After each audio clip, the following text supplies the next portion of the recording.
All right, what's going on? It's Bobby Skinner with a draft film breakdown for the New York Giants, and we're looking at fourth round pick out of Northern Iowa, Elerson Smith. Elerson Smith at the Senior Bowl, he came in at 6'5", 262 pounds. I know his pro day said he's 6'7", but I mean I don't know why the Senior Bowl would lie about his height. But anyways, 6'5", 6'7". Regardless, he's tall, he's long. 42-inch vertical jump at his pro day, so he's an athlete. He is a raw athlete, and he needs to get better. I do view this pick as more of a project than a guy who's going to come in and pass rush right away for the Giants. I do think he's going to be someone that needs work. But I do think the Senior Bowl really is why the Giants took a chance on him, because he didn't get to play in 2020 because of COVID. So, we didn't get to see his growth, and went down to the Senior Bowl, and he looked like he had a pass rush moves. He looked, put on some weight, where he came into college at 195 pounds, and he looked like he was playing at 240, 245 in 2019, and then he came in at 262. So definitely has added some weight, and that's where he needs that extra strength to hit that next level as a pass rusher, or in the run as well. But what he is he is big and athletic. And I thought there were some better pass rushers, but not all of them were as big as him. And the ones that weren't as athletic. And that's what Elerson Smith is. He's big and athletic with raw ability. And I think that's what the Giants took, why they took him and why this Senior Bowl mattered so much, because he played well, that they're okay, let's take a chance on this guy, because we need some real deal pass rushers. Let's take a chance on a guy who can become an awesome one, instead of taking a guy who's a pretty good pass rusher but might be tapped out as far as growth. So he had 14 sacks at Northern Iowa in 2019 too. But anyways, so before we get into it, this video is actually mostly it's all broadcast besides these Senior Bowl clips. There's just no all 22 on them. But we'll go through the Senior Bowl clips and all that. Like, subscribe, do all that good stuff. All right, first play, we're going to go through 5 one-on-ones versus Robert Hainsey out of Notre Dame.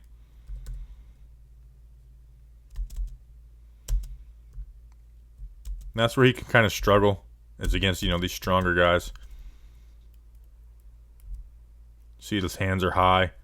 Hainsey gets good hands on him. But again, that's going up against, in the interior of the line center. He's not going to do that much. Here is more, indicative of what he's going to do. Here is against Jake Curran out of Cal.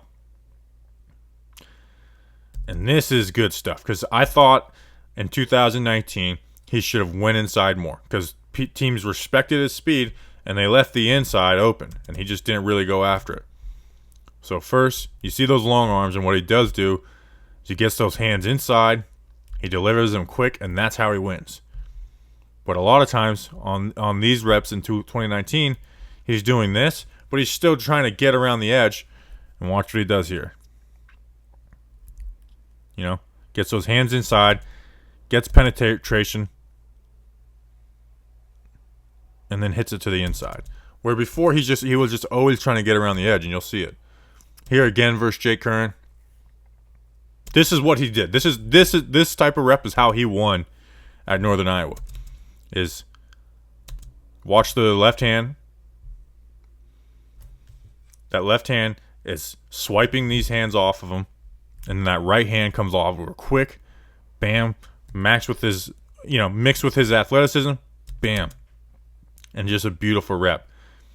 This rep right here is what gets me most excited about him, and I do think the reps like these are why the Giants took a chance on him, because he didn't have this at Northern Iowa. He did this at the Senior Bowl, and again, one-on-ones aren't the most indicative of in-game play, especially for D-line, but still, that outside in move, man. There's reps you're gonna see where it's these tackles are afraid, not afraid, but they respect his speed. It's man, just work that inside, and you see how it's not unnatural. Some guys trying to work those inside moves is unnatural. It is quick. Uses the left hand to swipe, right hand over, bam. That's the kind of stuff that gets you really encouraged about how he has grown. Now here's where he does struggle. This is actually his teammate at Northern Iowa. That when he doesn't win that initial move, he kind of just gets stuck. He doesn't have the strength to counter. So he is very much like a first move. If it doesn't work, you're kind of done. He doesn't have the greatest bend around the corner. And he just doesn't have that counter yet, or the strength. You know, those strongman counters. Here's against North Dakota State, Dylan Radins, who we're actually gonna look at through that game that they played against him, where Radins plays it, doesn't overset, and Elerson tries to swipe those hands off him, and is just able to anchor down, and then they do this pissing match right here. So that's it from the Senior Bowl 101s. Let's go through his past reps in college versus Iowa State. So, you know, a Division I matchup. And then we'll see versus Dylan Radins, who, you know, went, I think, in the 3rd round of the draft. I can't remember. All right, let's go through it. First rep, lined up here.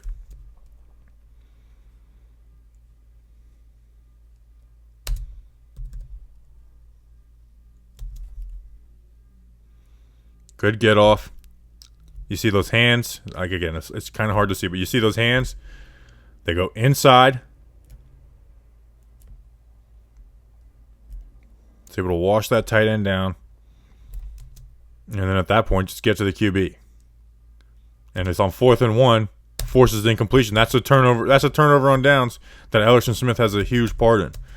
Now, here's another impact play. Got him over the edge. And this is just where his athleticism shows.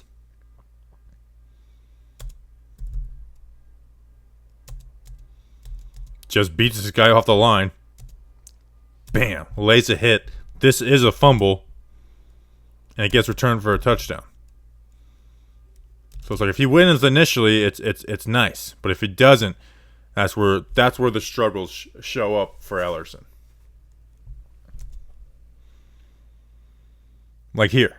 This tackle is respecting that speed. I mean, he is immediately getting out there, opening his hips. He is respecting that Elerson speed. But you see a guy open like that, and you got to counter. You can't just try and beat this guy around the edge, because he's like, hey, I know you're fast. I'm not going to let you get around the corner on me.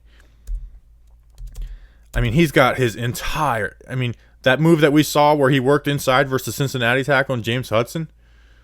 I mean, this could be his career play. You see a tackle open his hips up like that. And even when you do make that contact, I mean, look how he's sold out. I mean, you can even spin. I mean, this could have been an awesome play. And it's only just like it's nothing special because he doesn't have that counter, wasn't ready for anything besides just this, bend the edge. Now you see him here versus Dylan Radins. It's going to be play action. They're going to do a quick set to him. I do think this is more of a bad rep on Radins than it is a great rep on Elerson. But he plays into it. Bam. And then you just see the athleticism to get around that corner. And lays a big hit on Trey Lance. Now, I actually think this is more of a bad rep on Radins than it is a great rep by Elerson.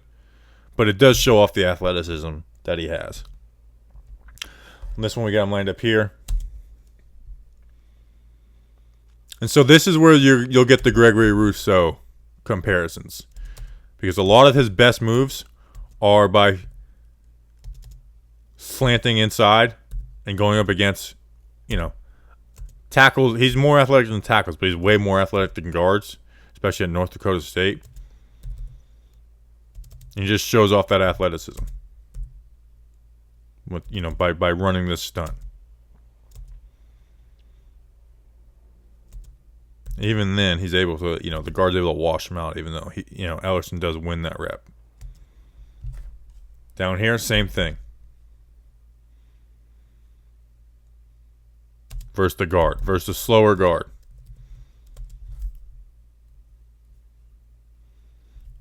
Good agility, good lateral ability to get down the line. Use his hands to swipe off. Right hand over for the swim. And put a pressure on the quarterback. Put a pressure on the quarterback that way.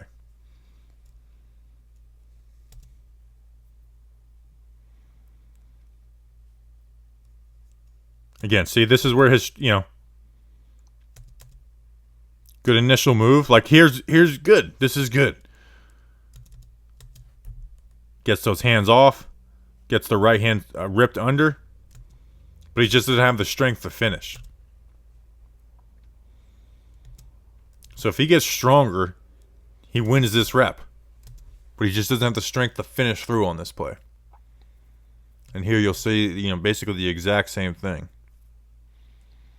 Like right here, you should win. Counter. Gets a little chip from the running back.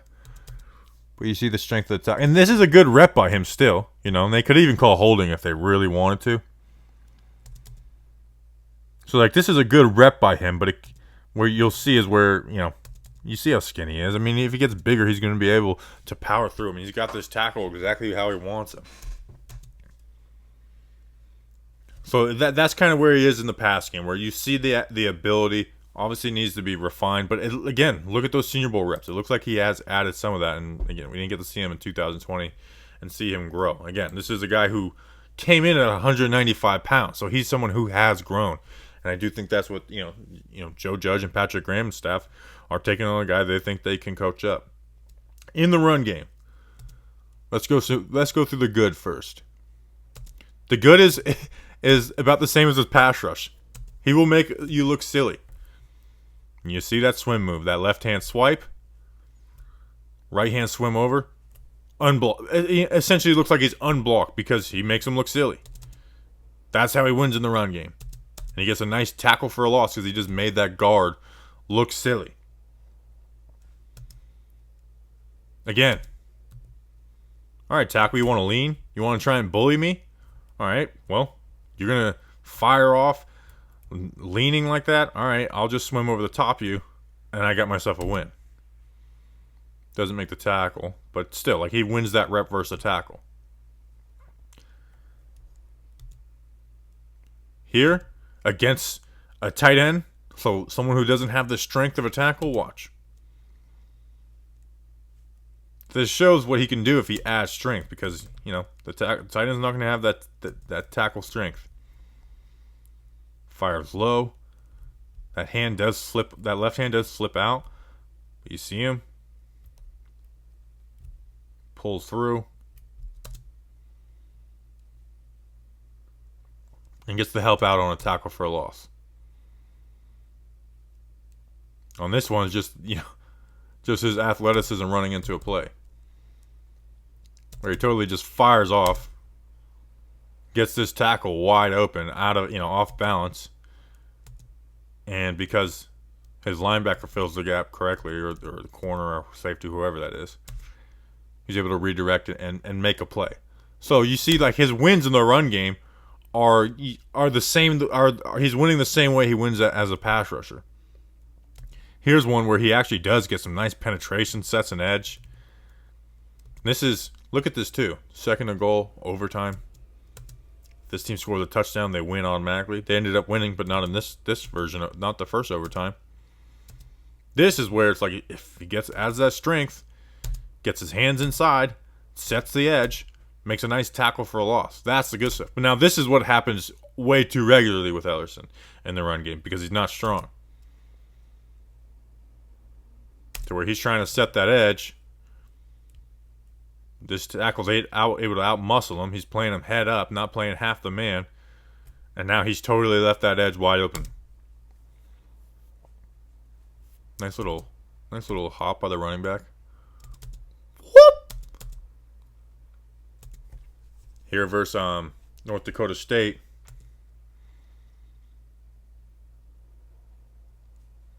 Just washes him out. Where what he's trying to do, and he knows who he is, he wants to keep this right here. He knows he's not going to blow this dude up. He wants to keep this right here. But, he just gets washed all the way out. You can just see the size. He looks like a QB. Lined up here. And this is versus a tight end here. Just gets bullied on this down block. Tight end gets his hat on the right side. Ellerson's low, but this tight end just gets that help from the other person and just gets out muscled, and then just gets kind of disrespected too. This, come on, dude, don't be a weirdo. Please don't be a weirdo about it, okay? Like, you had a good play. Don't be a weirdo. That's how we start a fight. I wish Elerson kind of would have smacked him after that, but nonetheless, North Dakota State has a really good team. Anyways, all right. So if you liked the video, check out the other ones. The next one will be all 22 Rodarius, or I might do the undrafted Florida center next. I'm not sure. Probably the Florida center because we got to get ready for undrafted free agent episode. So appreciate you guys. See you on the next one. Let's go, Big Blue.